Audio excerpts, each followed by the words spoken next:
Depuis des siècles, elle avance.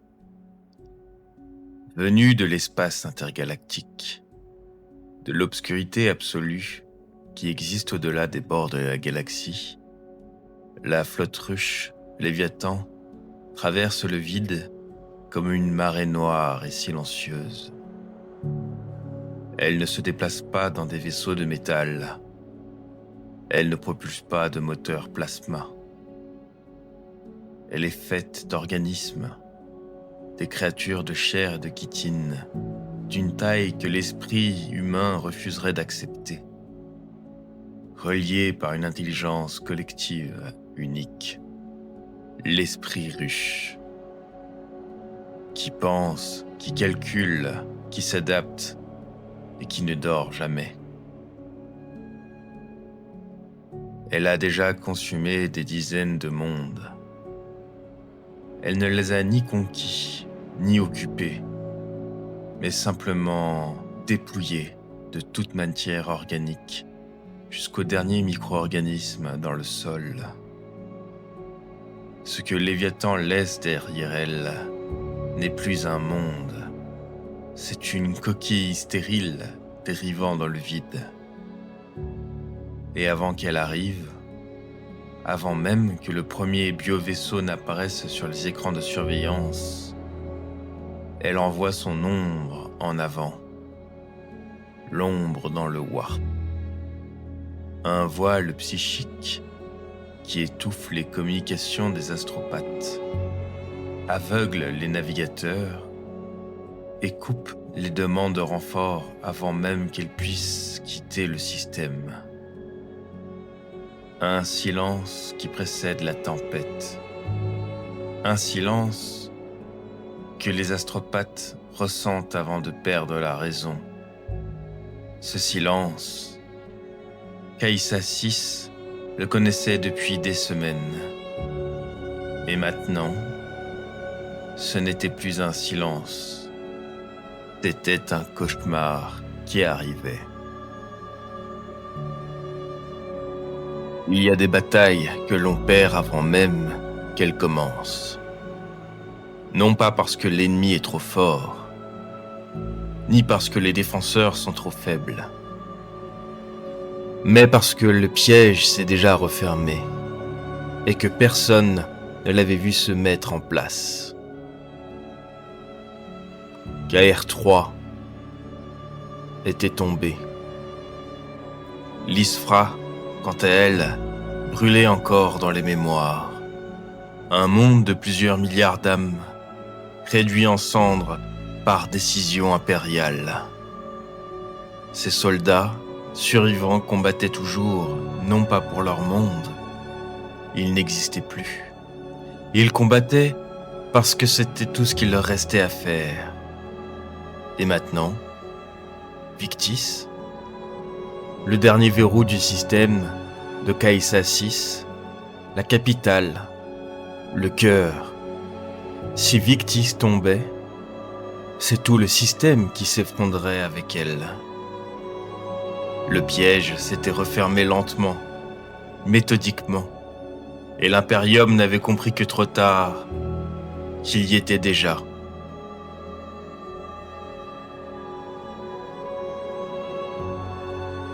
Ils arrivèrent ensemble, non pas l'un après l'autre, ni en vagues successifs que l'on pouvait anticiper et contrer. Ils arrivèrent ensemble, comme si deux volontés distinctes avaient calculé le moment optimal et décidé indépendamment l'une de l'autre que c'était maintenant. D'un côté se trouvait la vrille, des bio-vaisseaux crevant l'atmosphère de Victis comme des météores vivants, déversant leur cargaison d'organismes sur les faubourgs extérieurs de la cité ruche. Des vagues de chitine et de griffes déferlant sur les premières lignes défensives avec la patience implacable d'une marée montante. Et de l'autre, arrivèrent des vaisseaux qui sentaient déjà la mort, des coques couvertes de pustules, des moteurs crachant une fumée verdâtre qui tua les oiseaux avant même qu'ils n'atteignèrent le sol. Et à l'intérieur, se trouvèrent des hommes, ou ce qui était autrefois des hommes. Natacha Maria de l'Isra reçut les premiers rapports depuis son poste de commandement au cœur de la cité. Elle ne pâlit pas, et elle n'hésita pas. Elle avait déjà tout perdu une fois. Elle savait exactement ce que cela coûtait, et exactement ce que cela demandait de continuer malgré tout. Elle donna alors ses ordres.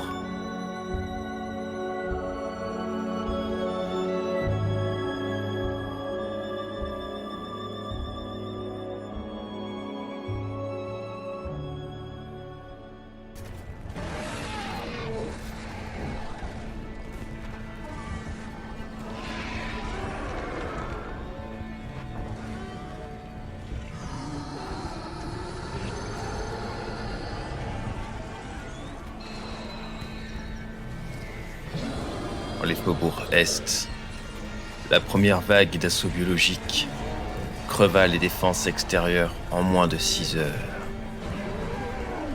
Le 3e bataillon du corps de Sofia tint l'avenue Primus pendant 11 heures. 11 heures de tirs ininterrompus, de munitions comptées une à une, de corps entassés devant les barricades de plastacier, jusqu'à ce que les barricades elles-mêmes disparaissent sous les morts.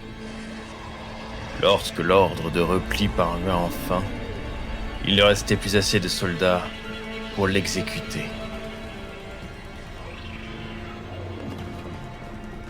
Au jour 3, dans le secteur industriel d'Alpha Magna, les fils de Mortarion avancèrent depuis le secteur ouest avec la lenteur caractéristique de ceux qui savent que le temps joue pour eux. Leur rang exudait une corruption qui atteignit les systèmes de filtration atmosphérique de la cité en moins de 48 heures. Les premières épidémies éclatèrent dans les niveaux inférieurs. Une fièvre putride qui transformait les malades en vecteurs avant de les tuer et qui se répandait jusque dans les cadavres. Les médecins du régiment travaillèrent sans dormir, mais ils perdirent quand même. Au jour 7, au niveau du carrefour de Sancta Lucinda, ce carrefour qui portait le nom de la sainte dont la cathédrale dominait encore le ciel de Victis, ce jour-là, brûla. Ces flèches millénaires s'effondrèrent l'une après l'autre, dans un nuage de poussière et de fumée verte. Les soldats qui la regardaient tomber ne dirent rien, car il n'y avait plus rien à dire. Au 12e jour, dans les niveaux inférieurs, sous la ruche Delta, Natacha Maria de l'Isra ordonna l'armement des civils des niveaux inférieurs. Des milliers d'hommes et de femmes qui n'avaient jamais tenu une arme reçurent un lasgun et 30 secondes d'instruction. Certains moururent en quelques minutes, d'autres tinrent des positions pendant des jours, transformant chaque immeuble en forteresse, chaque couloir en zone de mort et chaque escalier en ligne défensive. Ils se battirent comme des gens qui n'avaient plus nulle part où aller, parce qu'il n'y avait nulle part où aller. Jour 19. Dans les avenues impériales, les Aeronens tinrent l'avenue pendant plus de 19 jours. Le lieutenant Aaron coordonnait les opérations depuis un rhino blindé dont la coque portait les marques de dizaines d'impacts. Ses techs marines réparaient sous le feu et ses frères combattaient sans relâche. L'acier contre la chitine, l'acier contre la pourriture, et l'acier tint jusqu'au jour 23. C'est vers le jour 23 que les lignes cédèrent de partout. non pas progressivement, ni de secteur par secteur. Elles cédèrent de partout, simultanément, comme si les deux forces ennemies avaient attendu ce moment précis pour coordonner leur assaut final. Les positions d'artillerie, qui tenaient depuis 3 semaines, furent rapidement submergées en quelques minutes. Les milices de quartier qui avaient tenu leur carrefour furent débordées avant que l'ordre de retraite ne leur parvienne. Les niveaux inférieurs, eux, tombèrent les uns après les autres, dans un silence que personne n'attendait. Le silence de ceux qui n'ont plus la force de crier.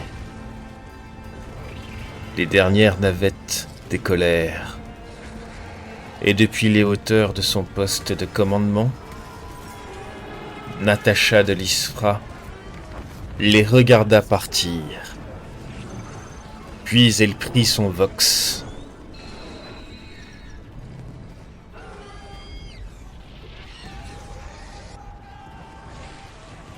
Vite. Bien encore. Plus pour longtemps, nous le savons tous. Je ne vais pas vous mentir. Je n'ai jamais menti à mes soldats. Et vous êtes tous mes soldats maintenant.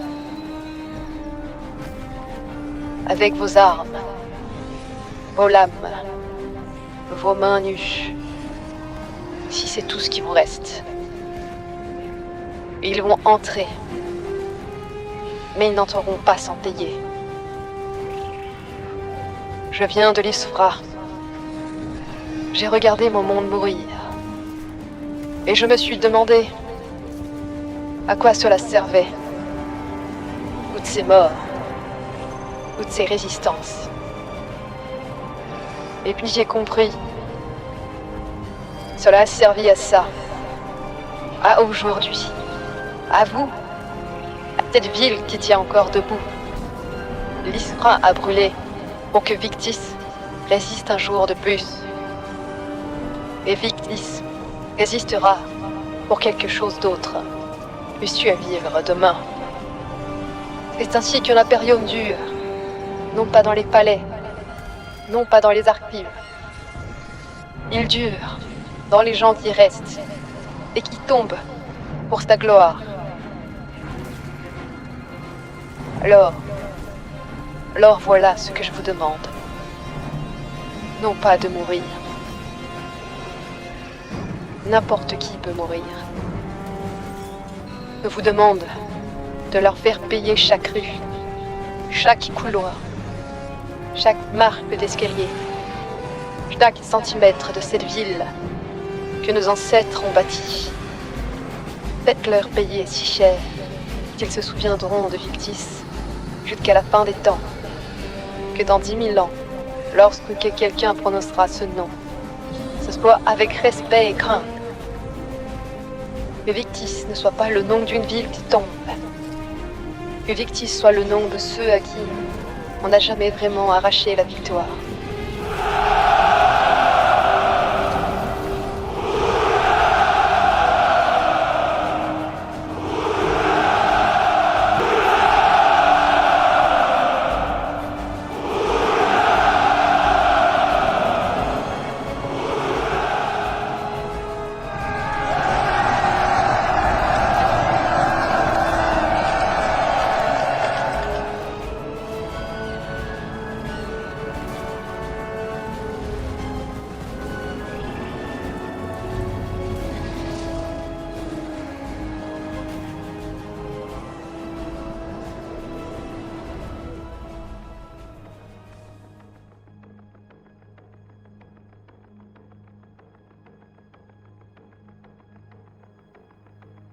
Le lieutenant Aaron donna l'ordre de retraite. Non par lâcheté, ni par calcul froid, mais par simple logique militaire implacable. Celle que 10 millénaires de doctrine ont gravée dans les processus zogmétiques de chaque Iron Hands. des Space Marines morts sur Victis ne sauveraient pas Victis. Des Space Marines vivants pourraient encore sauver autre chose. Il embarqua jusqu'au dernier, et il ne regarda pas la ville depuis le hublot du Thunderwalk qui l'emportait. Il n'en avait pas besoin. Victis tomba à l'aube du 23e jour. Elle ne tomba pas en une nuit. Les cités ne tombent jamais en une nuit. Elle tomba rue par rue, couloir par couloir, niveau par niveau. Chaque recul fut payé du prix du sang de ceux qui le couvraient. Chaque position abandonnée fut arrachée à ceux qui la tenaient encore. Et quelque part dans les décombres de ce qui avait été son poste de commandement, Natasha Maria de l'Isfra continua à se battre jusqu'au bout. Ce qui ne put être sauvé fut immense. Victis, le monde qui avait donné son nom au fondateur du régime, à la cité capitale du système de Caïssa VI, à la gloire d'un héritage vieux de 10 millénaires, était désormais perdu. Sa cathédrale sainte, dont les flèches avaient défié le ciel pendant des millénaires, appartenait désormais à la pourriture et à la chitine. Caïssa VI était désormais perdu.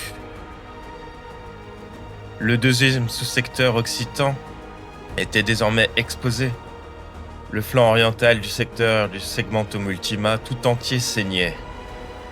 Et dans les profondeurs des Phaeros, que ni la vrille ni la Death Guard n'avaient encore atteint, le Phaeron Amonaptec referma les doigts sur les accoudoirs de son trône de nécrodermite. Il n'y prouvait ni joie ni triomphe, simplement la satisfaction froide de celui dont les plans se déroulaient exactement comme prévu, divisé pour mieux régner. Ainsi s'achève la première croisade de fer des Iron Hands, dans une défaite qu'il porterait encore des siècles. Dans l'univers du 40e millénaire, il n'y a que la guerre.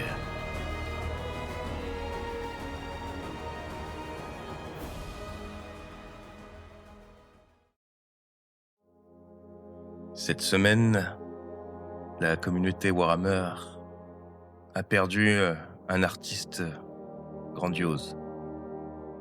John Blanche nous a quittés à 78 ans. Il y a des artistes dont on connaît le nom et il y en a d'autres dont on connaît le travail sans jamais savoir qui se cachait derrière au début. John Blanche était des deux à la fois. Et pour beaucoup d'entre nous, c'est ses dessins qui ont tout déclenché. Pas son nom, pas sa biographie, mais ses images. Une couverture de codex aperçue pour la première fois, une illustration dans un White Dwarf. Ces trucs sombres, denses et baroques, habités d'une violence et d'une beauté qui coexistent sans se gêner. Des images qui ne se ressemblaient à rien d'autre. Des images qui faisaient rêver. C'est ça, l'héritage que John Blanche nous a laissé. À nous, des enfants qui ont ouvert un jour un bouquin et qui n'ont plus jamais regardé les ténèbres de la même façon. Des adolescents qui ont découvert un univers et ne l'ont plus jamais réellement quitté. Et des adultes qui repensent encore aujourd'hui à ces premières images et comprennent que c'est là que tout a commencé. Il a donné une gueule à cet univers qui est Warhammer 40 000. Et cette gueule gothique écrasante, sublime dans sa noirceur, continuera de nous faire rêver et fera rêver ceux qui découvriront cet univers demain après-demain et dans 10 ans. Merci, John. Que l'empereur protège